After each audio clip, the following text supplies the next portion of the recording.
মন্দির সংস্কারের কথা যখনই বলি, তখনই আপনাদের একটা আরতি থাকে। এই মন্দির সংস্কারটি একদম আমার নিজস্ব। এটি আমার মাতুলালয়। তো আমার মাতুলালয়ের এই আ একদম মন্দির চত্বরে বা মন্দির প্রাঙ্গণে দাঁড়িয়ে আছি। দেখুন, এই সমস্ত কিছু আপনাদের সঙ্গে তুলে ধরছি। আমার খুব ভালো লাগছে। আমি বহু বছর পর এসেছি।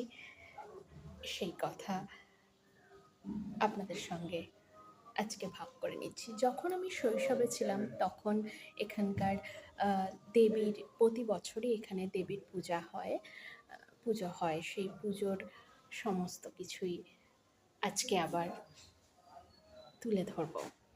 এবছর দেবী আমাকে একটি আদেশ দিয়েছেন যে আমাদের এই মাতৃকুলের একটা নিয়ম আছে যে দেবী প্রতি বছর কারোর না কারোর বস্ত্র